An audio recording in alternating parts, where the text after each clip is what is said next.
And retired four-star Army General Barry McCaffrey. He is an American hero, also an MS Now military analyst, also the co-host of the Weekend Prime Time on MS Now, Elise Jordan. Thank you both for being with us.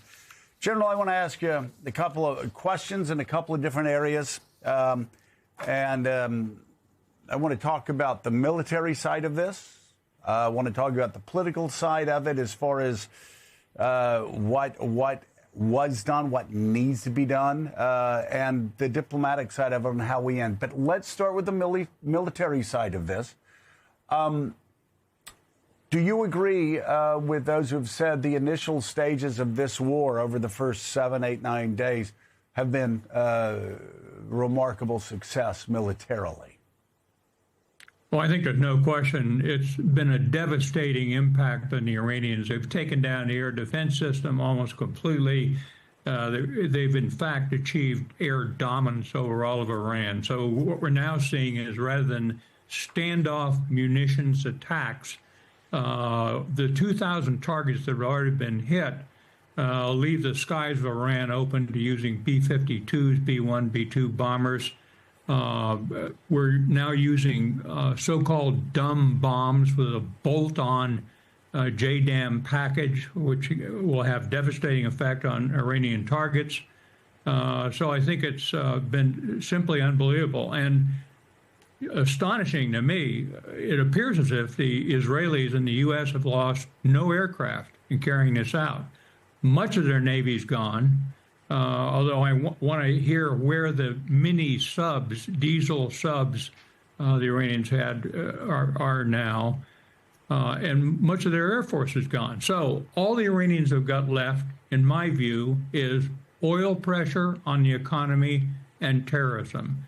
So trying to open up the Strait of Hormuz with U.S. naval warships in transit is going to be one demanding task, very risky. The U.S. Navy does not like their ships in narrow waters. So we'll have to see what comes up now in the coming days.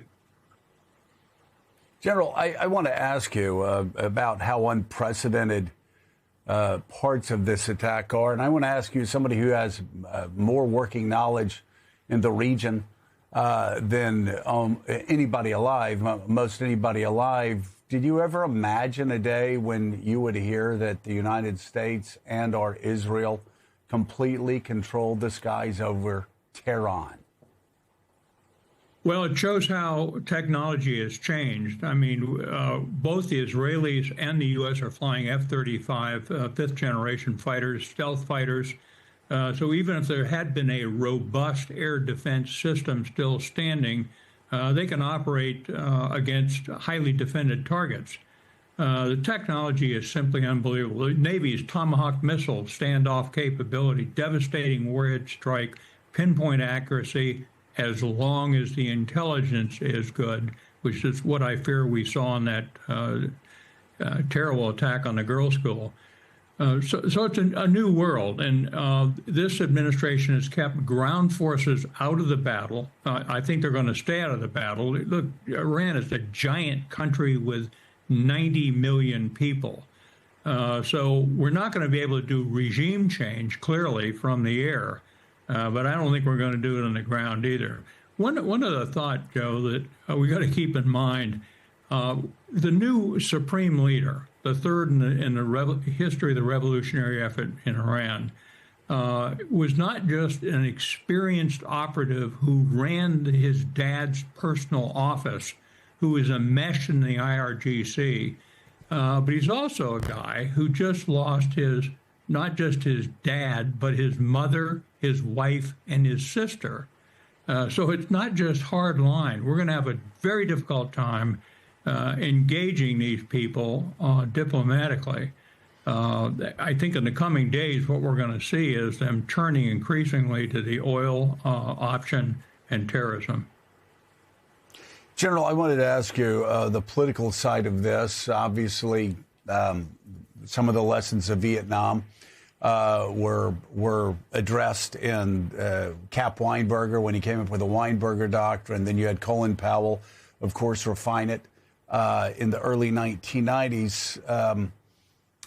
Few things required there to keep us out of another sort of quagmire.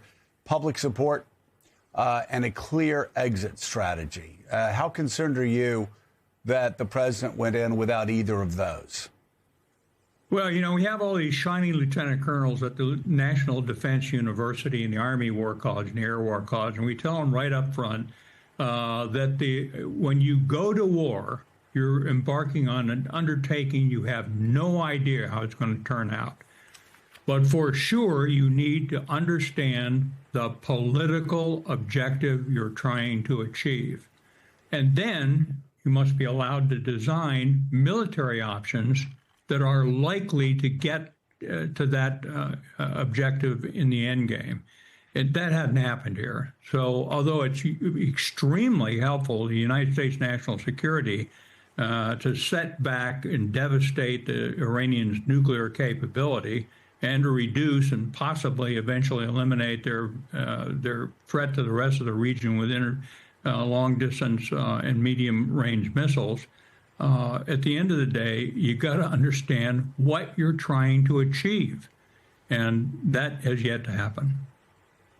General, let me ask you, if at the end of this week the president decides that the military actions undertaken by the United States need to draw down and come to an end, and if those troops come back without regime change, will you have considered this operation a success, understanding the spinoffs from terrorism, understanding the economic concerns that might follow up? But militarily, would it be worth it to you as somebody that spent your entire adult life studying this region and geostrategies around this region? Would tearing up Iran's nuclear program, ballistic missile capabilities across the region, Navy, air support, would that be worth it to you militarily? Should we see that militarily as a success? Well, I don't think we can answer the question. You got to go back to General David Petraeus' great comment during the first Gulf War. Tell me how all this ends. And there's the answer. If you end up with a failed state, which I think is going to happen in Iran, I think the IRGC, half the country is Persian, half are minorities. 80% of the people despise their own government. The IRGC is not going to give up the massive corruption chokehold they have on the state. So we may end up with sort of an internal civil war in Iran with a much reduced capability to attack its neighbors.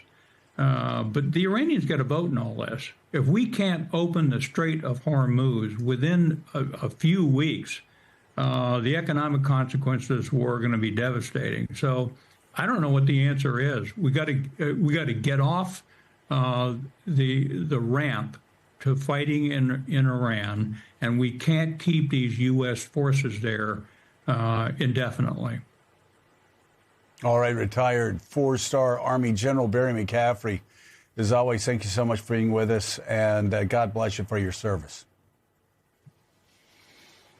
Elise, what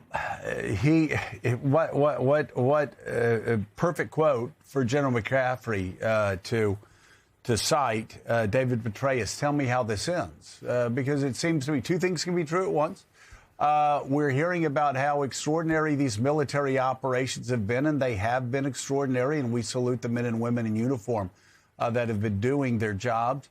At the same time, politically, we don't know how this ends. Economically, we don't know how this ends. Security-wise, regarding terrorism across Europe and the world, we don't know how this ends. So many questions still up in the air. And for those who want to claim mission accomplished, we just say you need to go back to the spring of 2003 and understand initial success doesn't always guarantee great success at the end. We hope that happens.